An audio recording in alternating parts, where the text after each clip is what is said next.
We hope everybody's having a good day today. My name is Corbin Delaney. I'm the marketing manager here at Life Data Labs, and today I got with me Mike Barker. Many of you guys have probably met Mike at a trade show, or maybe even talked to him on the phone here at Life Data. But today we're going to do a webinar on equine winter care. Um, Especially around the region, several places around the United States, we're starting to experience that cold weather, and so we just want to talk to you guys about some of the factors to be considered as we get into this season.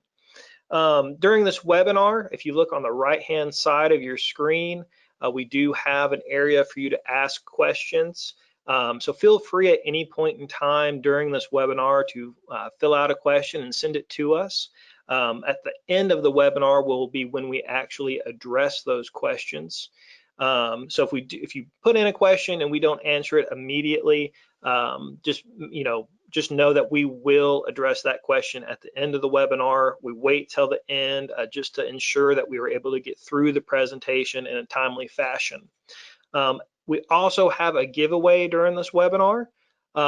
So we want to make sure that you guys stay on for that giveaway. You will need to be present to qualify for that, and you have to have a U.S. shipping address. But we will randomly draw a winner. So good luck to everybody on the contest. And now I'm going to hand it over to Mike Barker. Thank you very much, Corbin, and I'd certainly like to thank each of you for taking the time to join us this morning.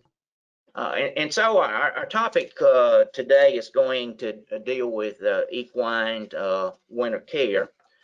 And of course, as we get into that, we're going to take a look at several different issues that are factors when it comes to winter care and how the cold weather, the excess moisture actually affects the horse.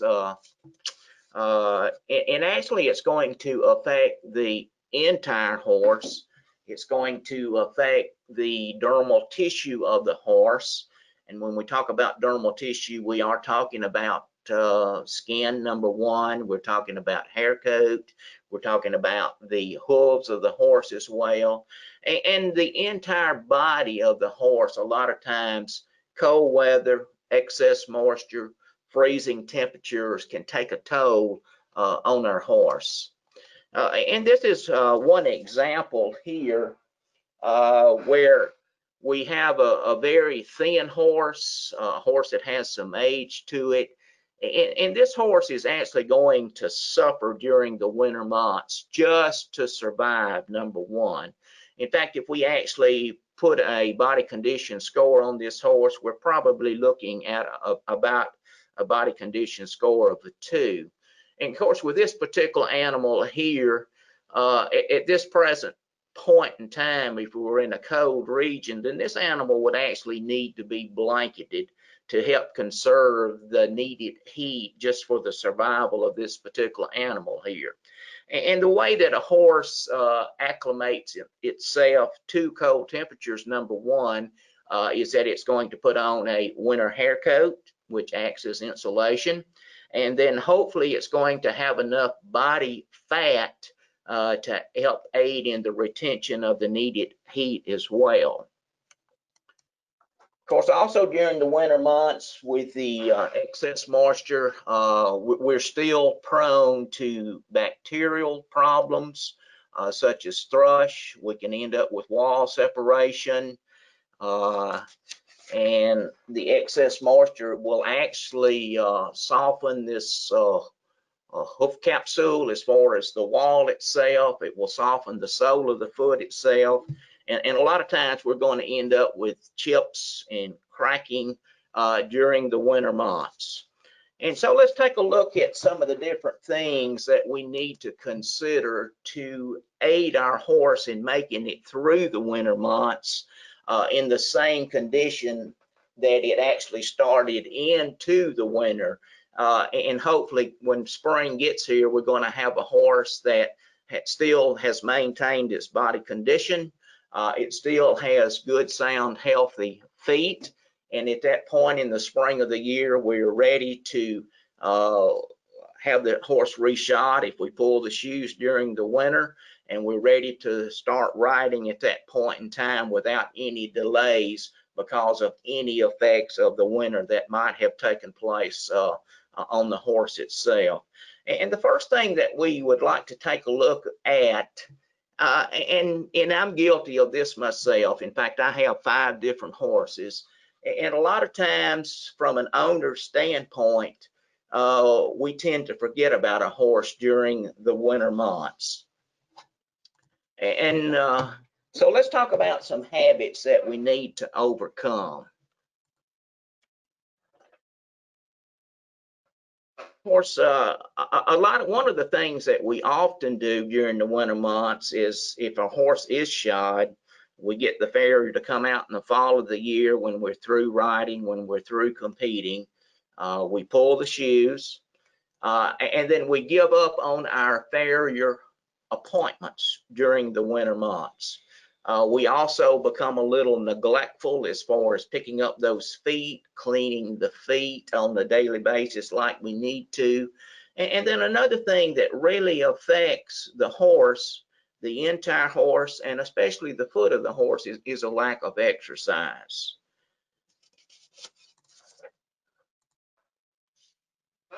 And so we end up with what I'd like to call a cycle of hoof care, a seasonal cycle of hoof care.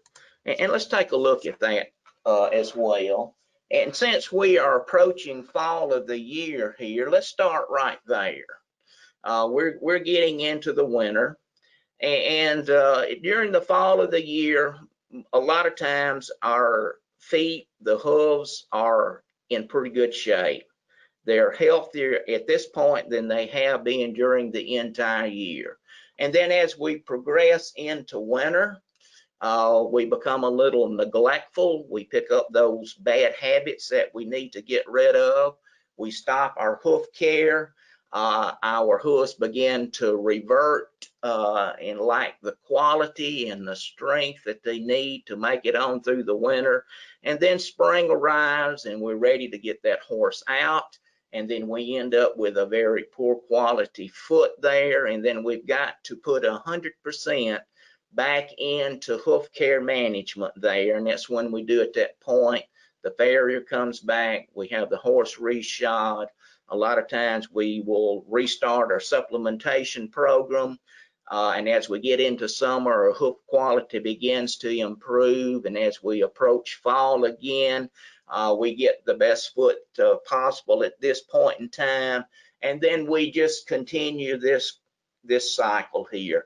And what we need to do as a horse owner, and even myself, is to break this cycle. It's to stop this cycle. And we need to practice hoof care year round. So we need to, and these poor habits, as you can see on the screen here, it's a lack of picking and cleaning. We've done away with the farrier visits. We've stopped our nutritional supplementation. We've given up on exercise. And a lot of times during the winter months, that horse spends part of the day in a stall, and we may become neglectful as far as cleaning the stalls out. And then if that horse has excess or exposure to the outside, as far as a paddock or whatever, a lot of times we have excess moisture that the horse has to deal with.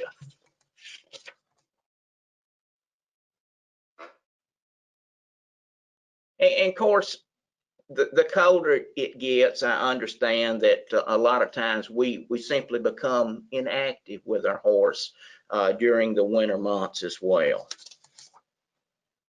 Let's talk about the importance of exercise and actually what exercise actually does. Number one, it helps maintain body condition. Number two, as this horse moves, it actually helps to self-clean the hoof itself. In fact, this hoof capsule has the ability to expand and to contract, and as it does that, it's going to relieve or throw out anything that would be compacted in the sole of the foot as well. So self-clean. It also increases the blood flow as we exercise the foot, and basically what that does is it simply increases the metabolic rate of the horse. We have more nutrients going to the areas that need to be fed for hoof growth and hoof quality. And bottom line, we're going to end up with a good quality foot. We're going to have some hoof growth, and it's also going to encourage the growth of the frog in the process as well. So if we've given up on nutrition during the winter months, then what we need to do is we need to place more emphasis on nutrition and hoof care management. And if we'll do that, then hopefully when spring gets here, then we're still going to have a good quality foot where that horse is in a position to pick up at that point where we left the horse in the fall of the year. And one of the things that I would highly suggest to you is to continue your farrier service during the winter months as well. Even though our hoof growth may have slowed down, the foot is still growing. That foot still needs to be trimmed or reshod if we're going to maintain shoes during the winter months as well. In keeping that foot trimmed, we're keeping a balanced foot. And also with a regular farrier visit, he or she is able to detect any problems earlier and to deal with those before they become a full-blown issue. It's just a good preventative measure when the farrier's there every 5 to 6 weeks, and when we're picking up that foot on a daily basis as well. We end up with what we call a uniform shoeing cycle where we don't have extremes. And when we have extreme growth, and if we end up with long toes and so forth, then that's at the point where we risk the problems with cracking and chipping, and especially quarter cracks if we are not maintaining proper balance with our hoof capsule. So the bottom line is that we need to maintain the same level of hoof care year round. We need to break up that old cycle, that old habit, and let's be persistent with hoof care. Some good habits that we can pick up and maintain is to, as we've been preaching, maintain that regular farrier schedule. Let's pick up the feet. Let's clean the feet.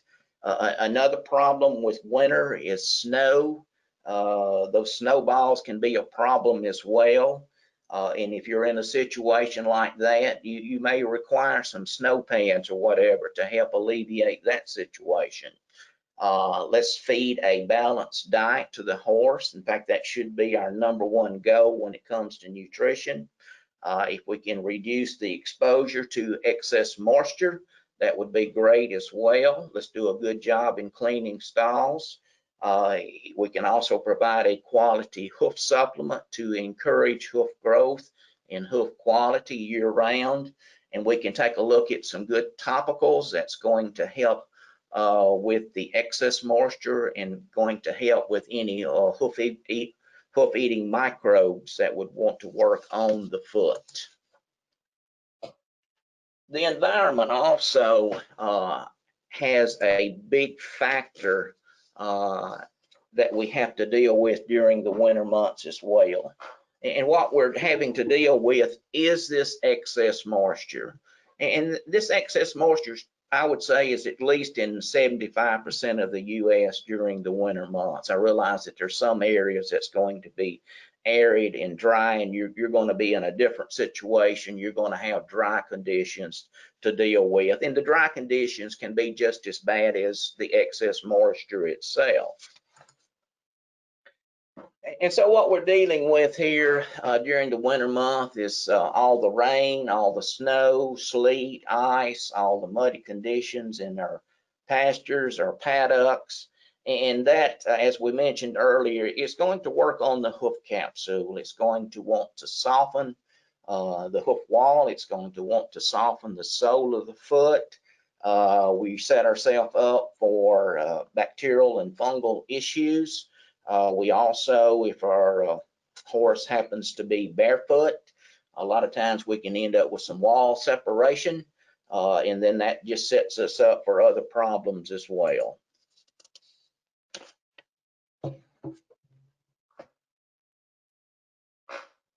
Of course, as you can see, we just covered those right quick, so we'll go on to the next slide.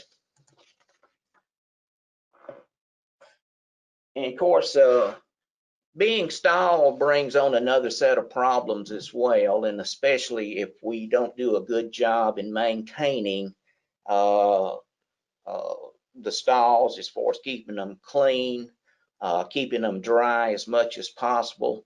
And the problem is this excess urea that can be produced by the horse, which in turn turns into ammonia in the stall, and this excess moisture is very detrimental to actually the sole of the foot and can actually be very detrimental to the hoof wall itself. So we need to do a good job in cleaning our stalls. We need to be sure that they're dry. We don't want the problem with ammonia to come up and create the problem itself. And of course, all of this in turn just predisposes the hoof to these microbial invasions, and it weakens the hoof wall. It weakens the sole of the foot. And another thing that we need to consider that winter brings on is the body condition of our horse. And as we seen earlier in our program, this extremely thin horse. And a lot of our horses, especially if they have some age to them, if they're hard keepers, then they're going to struggle during the winter months. And of course, for a horse to maintain its body temperature during the winter months, then a lot of times it's going to require extra calories to do that. And of course, that's where nutrition really comes into play, making sure that we're providing that horse everything it needs on a nutritional basis. We don't want to have any deficiencies, and we don't want to have any excesses anytime during the year, and especially during the winter months. Of course, a lot of your horses that are hard keepers are going to lose body condition. They're going to lose some of the fat reserves that it actually put on during the summer and fall to help it to go through the winter. So we need to be mindful of that, and we may at this point may need to increase some calories as well.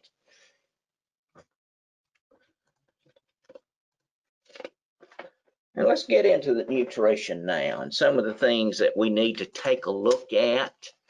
And one of the goals, or there's several goals when we talk about an equine diet, and it should be our goal, number one, to provide a balanced diet to our horse.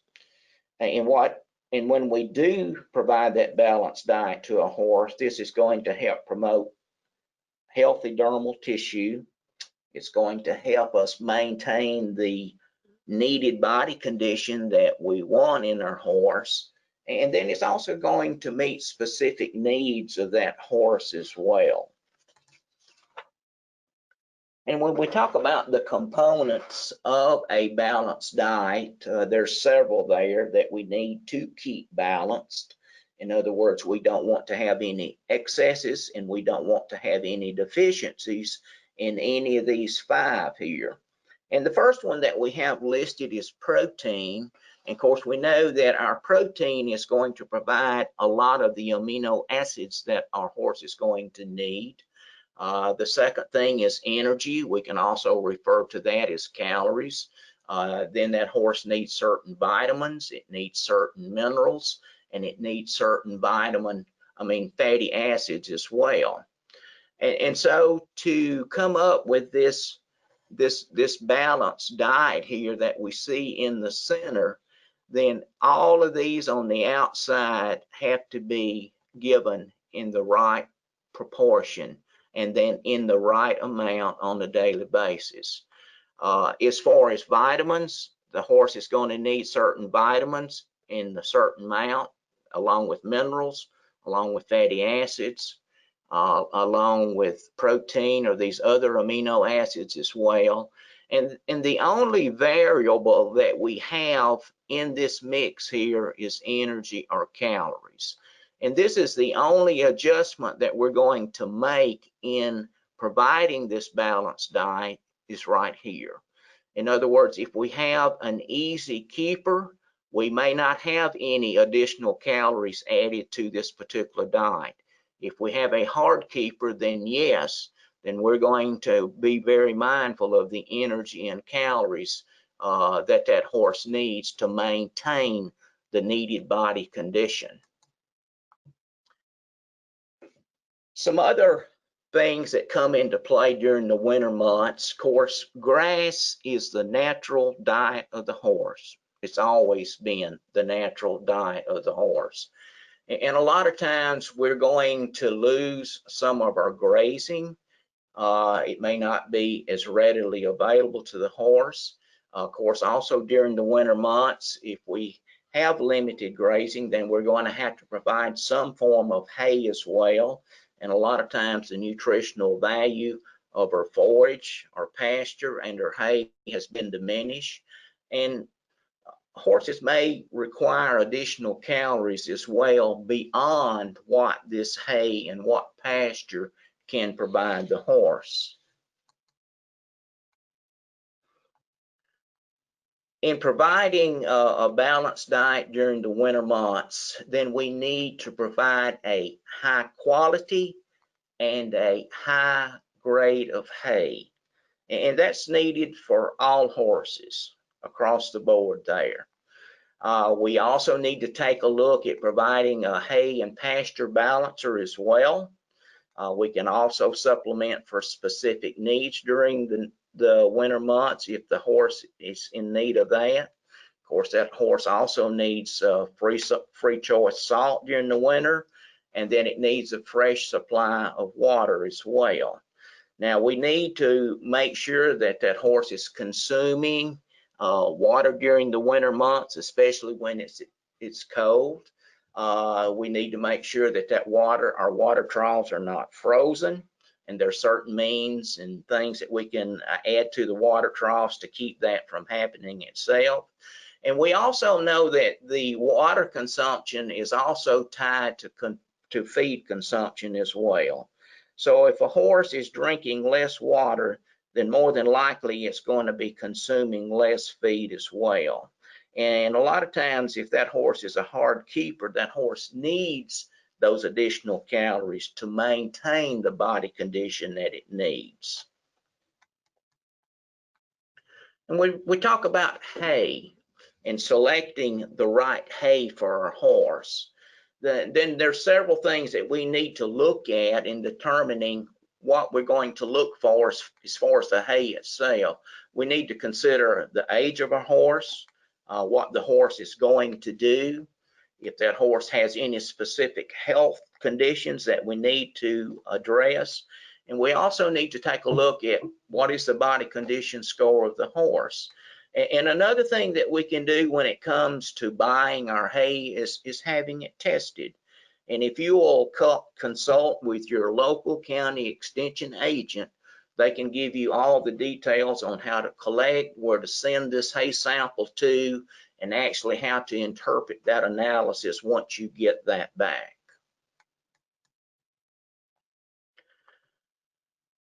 Early season hay tends to have more nutrients in it.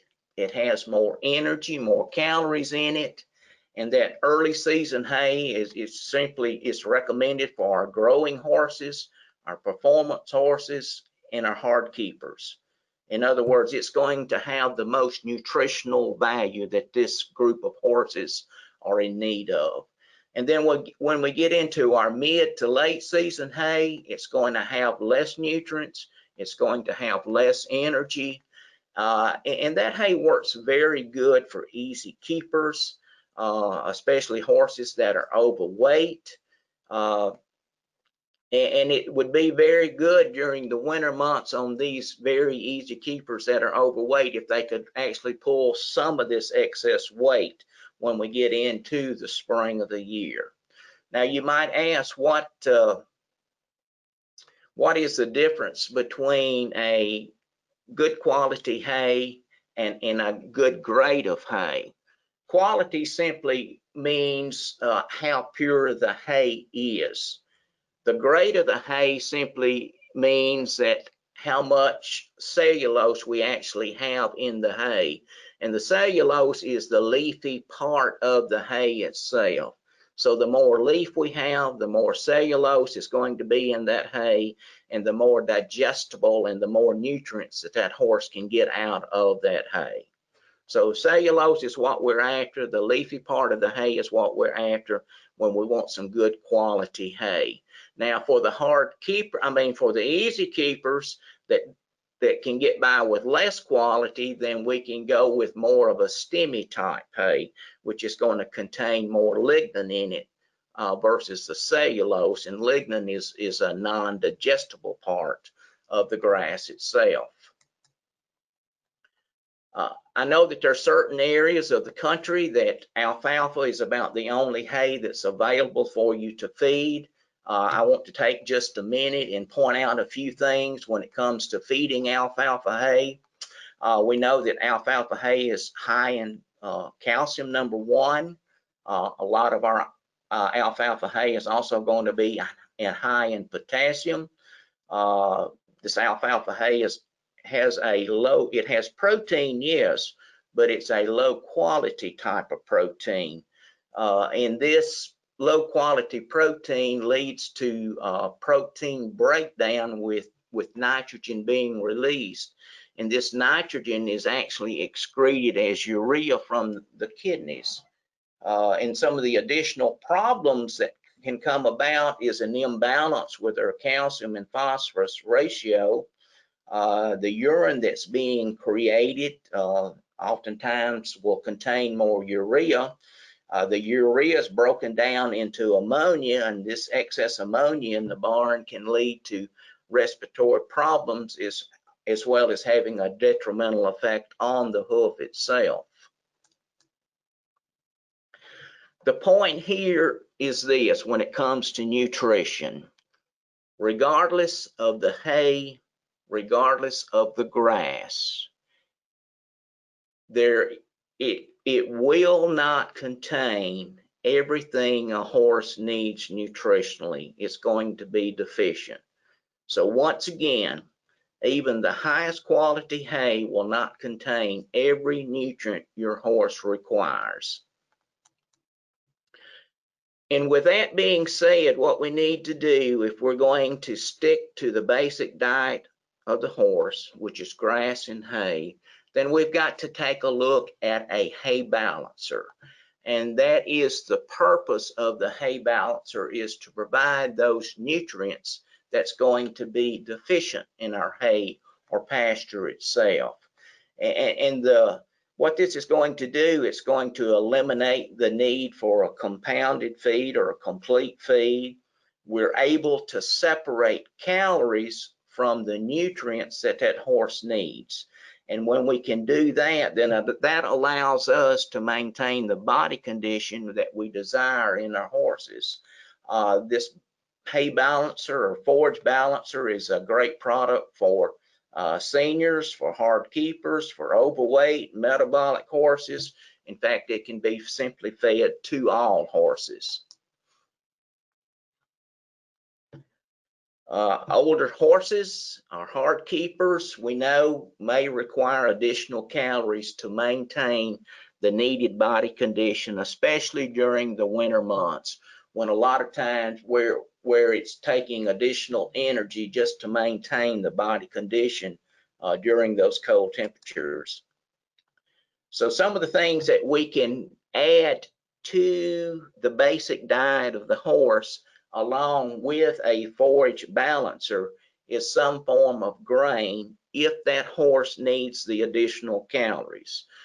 Some of the suggestions here would be oats, sugar beet pulp, copra, which is simply a byproduct of the coconut industry, and vegetable oil is a good source as well to increase the caloric intake if our horse actually needs that to maintain body condition. Do not feed compound feeds for additional calories.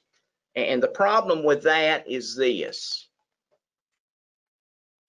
is that our compound feeds, we're not able to separate. In other words, all of this is tied together here, our calories, our nutrients, and our proteins.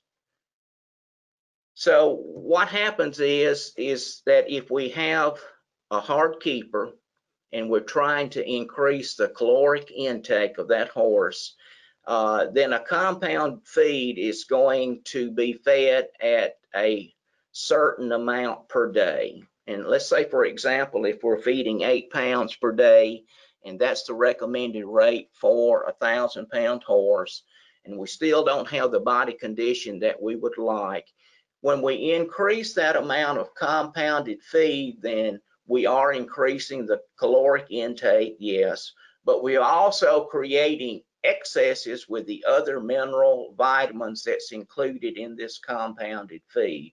So we end up with an imbalance there. So that's the problem with a compounded feed and the inability to separate calories from the nutrients that that horse needs daily. And this is our simple feeding program that we've already mentioned here. The basic diet of the horse is pasture, hay, forage, and we get calories and protein from that.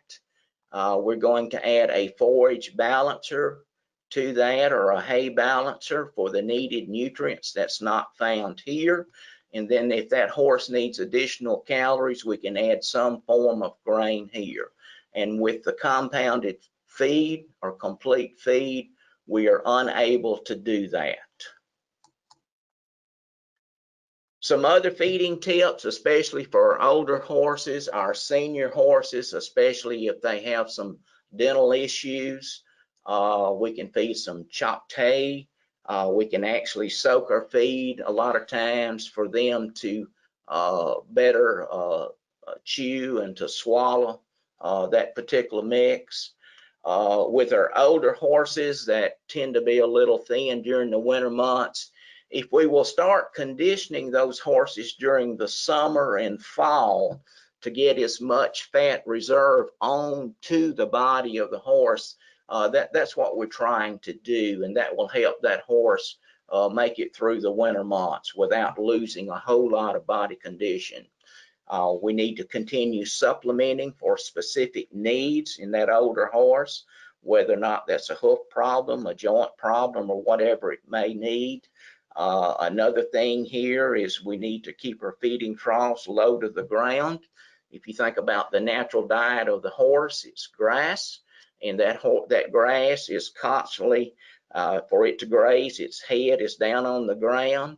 And so when we put our feeding troughs, and this is just a common practice there, but a lot of times we can end up with respiratory problems if our feeding troughs are too high. And we try to force that horse to eat in an unnatural way. Hay should be provided to the horse 24/7. Of course, we've been talking about a forage balancer, a pasture balancer. This is a product that Life Data Labs has to offer here. This is an 11-pound bag of the product. As you can see here, for a 1,000-pound horse, this is going to be a 60-day supply. It has extremely low calorie, low starch in the product. We're only going to feed a half a cup of this product per day to a 1,000-pound horse. And this product will be fed along with whatever forage we're feeding the horse.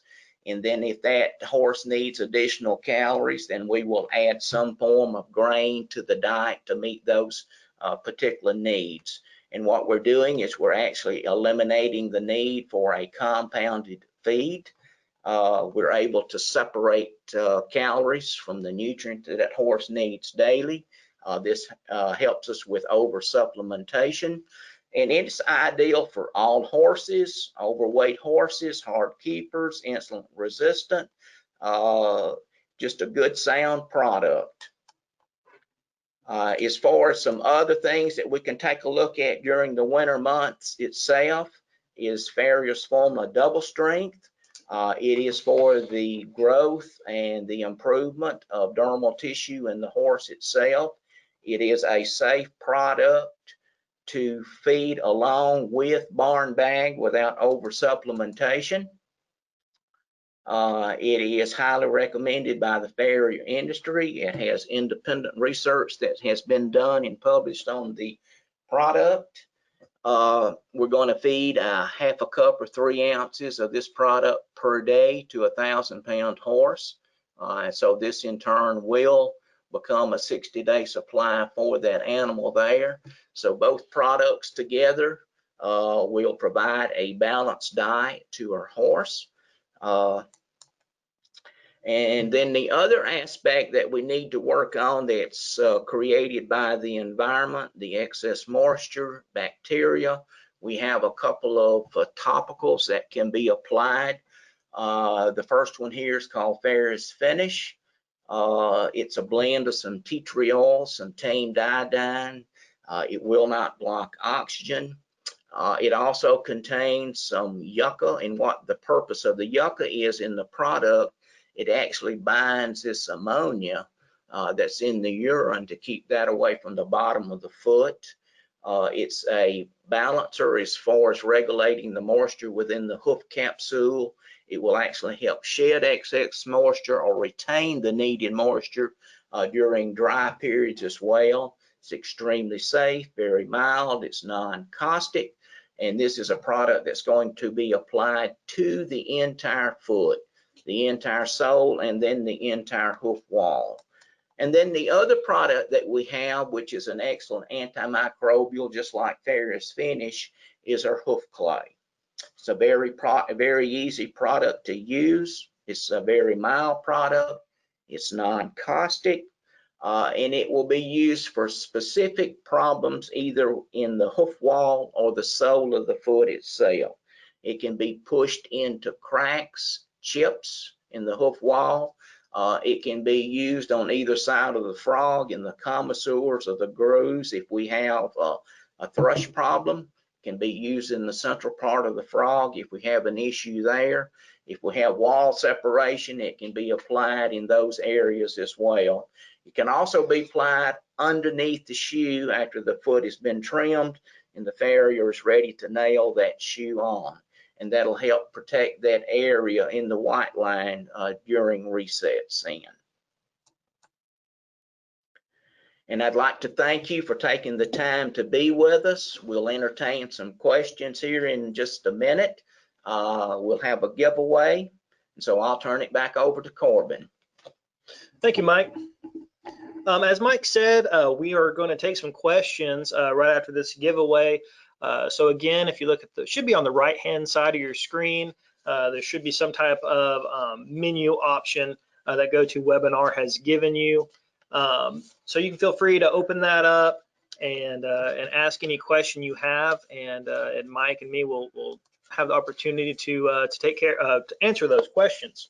Okay, so the winner of today's giveaway, and you'll be winning either an 11-pound bag or pill of the Farrier's Formula Double Strength. It's your choice, along with the barn bag, which was discussed today.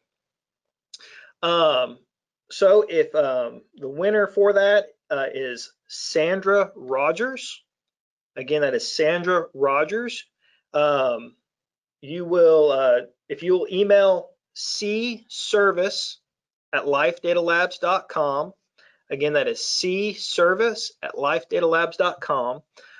In your subject line, just put webinar winner. and we'll need your again your name, address, where you'd like to ship to, along with whether or not you'd like the bag or the pail on the double strength. Okay, so now we are going to look at some of these questions. All right, let me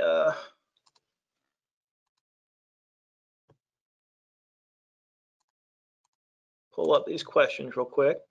Okay, and this one's actually from our winner, Sandra Rogers. Why do most people say second cut hay is like candy and higher calories and nutrition? Well, number one, it depends on the type of forage that we're using as our hay. A lot of times that, and it depends also in the region of the country that you're in as well, whether or not we're talking about alfalfa or whether or not we're talking about some warm season grass that we're going to find in the southeast. A lot of times your first cutting hay is going to have more nutrients, it's going to have more calories in it.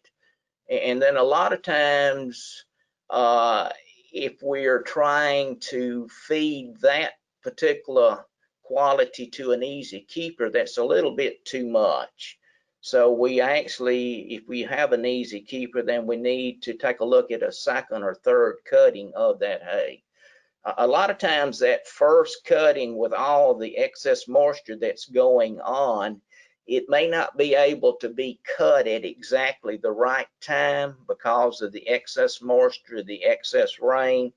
The quality may not be exactly like we want it, and that second cutting a lot of times may be more ideal as far as the quality itself. Maybe that kind of answers your question. Okay. What do you mean by a compound feed? That's simply a complete feed. It's a 50-pound bag. We open the bag up, we feed so many pounds per day. It has, a lot of times we'll have grain in it. It has all the nutrients as far as minerals, vitamins, and amino acids. And they call it complete feed because it is a complete feed. It has everything in it, but the problem with that is if you want to increase that or decrease that, that's also going to affect. We have a balance issue, number one. It's going to affect the nutrients. And we're also not able to separate calories from the nutrients that that horse needs as well. All right. How often do you apply the hoof product? So I guess the finish and the clay? As far as the finish and the clay I would use it as often as I have a specific problem. If you have a crack or if you have a thrush problem, then we're going to use it about every 3 to 4 days, depending on how much moisture we have to deal with. As far as the finish itself, if we got an ongoing problem, we're going to use it at least 3, 4, 5 times a week until we clean up our our problem. Or if we're under extreme conditions such as excess moisture or a lack of it, we're going to use it more frequently. But if everything is normal, 1 to 2 times a week, it's just as a preventative measure. So it really just depends on the actual problem that you're experiencing. Kind of up to your judgment, I guess, right? Absolutely right. All right. After the date for shelf life expired, is Farrier's formula still okay to use for a period of time? I would be saying, as long as the container is not opened, yes, I would be comfortable in feeding the product. Yes.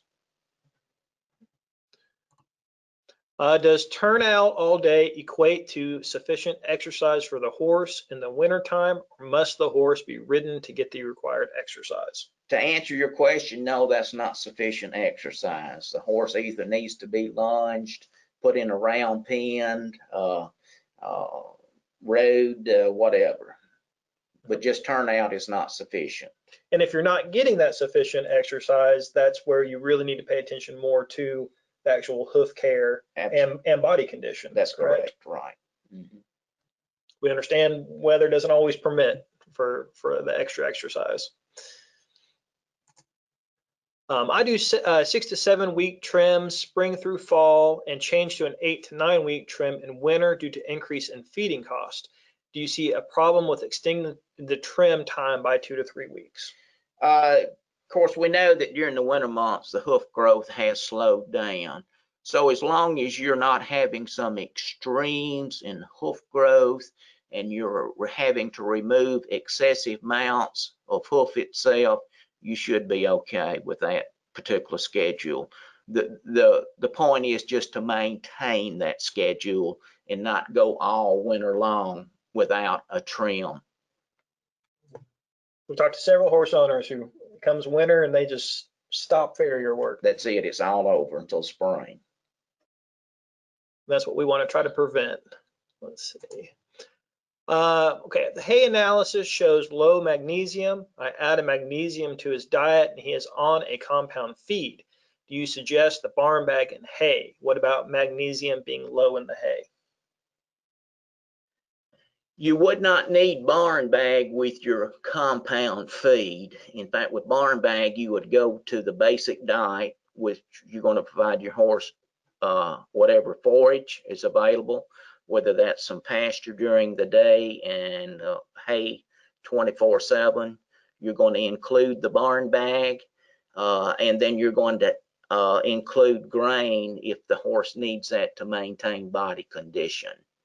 So with barn bag, you don't need the compound feed. And the barn bag will take in that magnesium deficiency? Yes, it will. Okay. All right.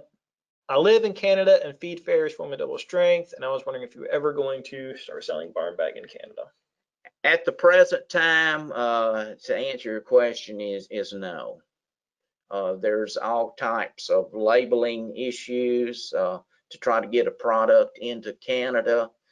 So I'm sorry to say, probably not. But we thank you for feeding farriers for me.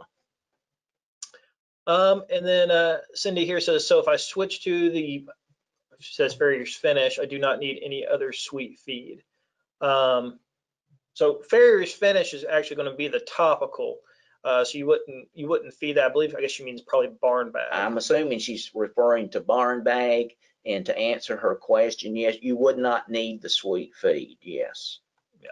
So with the barn bag, you're going to feed the hay and the whatever forage, and then if you need any additional calories, you would feed the oats or copra or sugar beet pulp. Sugar beet pulp. Right. Okay. We're getting pretty close to the end of the webinar. So if you do have a question, please go ahead and get that in as soon as you can. We're reaching kind of the last few questions. So if you did have one, please do not hesitate and get that in as quickly as you can. Okay, so can barn bag be fed to the easy keepers? Absolutely. There's no problem in feeding barn bag to an easy keeper. In fact, the only thing that you're going to feed to that easy keeper is your forage and barn bag, and that's it. And you're only going to feed a half a cup or 3 ounces per day to a 1,000-pound horse. And what you're doing is you're eliminating the calories that's going to be found in a complete or compounded feed if you're feeding that at the time. Yep. Would you suggest utilizing winter as a good time for a horse to lose weight? Absolutely. In fact, that would be a good time to go to the basic diet of the horse, especially during the winter months. Provide that horse with whatever forage you have available. Provide the barn bag, let that be it. And then if you can provide that horse with some exercise as well, that's an excellent time to help pull off the weight during the winter months. And we actually, if you do have a weight problem, we actually have a really good testimonial on our YouTube from a gentleman named Bob Hill, who had an overweight horse. He switched to the barn bag and he switched to the double strength. And we actually have some before and after photos from that he provided. And it's a really good video, and I encourage you to take a look at that. Okay, next question. Would you feed hay stretcher and barn bag with hay? Yeah, there's no problem. No problem with hay stretcher. Does it taste good? There hasn't been very little palatability problems with barn bag at all. In fact, I don't know that I can recall the first horse that has refused barn bag, personally speaking. All right. How do you calculate the amount of barn bag for a heavier horse? We're going to feed it by body weight. 1,000-pound horse is a half a cup. A 1,500-pound horse is going to be about 3/4 of a cup. So you're going to be about 3/4 of a cup on a 1,400-pound horse. Or a 2,000-pound horse would be 1 full cup. All right. Well, that takes care of all the questions we currently have. If you have any other questions that you do not have the chance to submit today, you can actually reach out to us. You can reach out to us on our website, lifedatalabs.com. You can email us at cservice@lifedatalabs.com, or you can feel free to call in. You can call in. Our customer service staff is prepared to answer any questions that you may have, and if you do have something that that they can't answer, we've got Mike here, or even Dr. Gravely, who can help answer those questions. So again, thank you so much for being with us today. We hope you guys enjoyed the webinar. This webinar was recorded, and it will be available to watch on our YouTube channel. And so if you follow us on Facebook, Instagram, or YouTube, you'll be able to see that when we post it. We'll post it on the Facebook and to YouTube when it is up and available. So you can just search for us. Again, it's Life Data Labs Inc. on Facebook, Instagram, or YouTube to find our channels, to find our accounts, and to follow us. So again, thank you everybody, and we hope everybody has a good the rest of the week and a good weekend.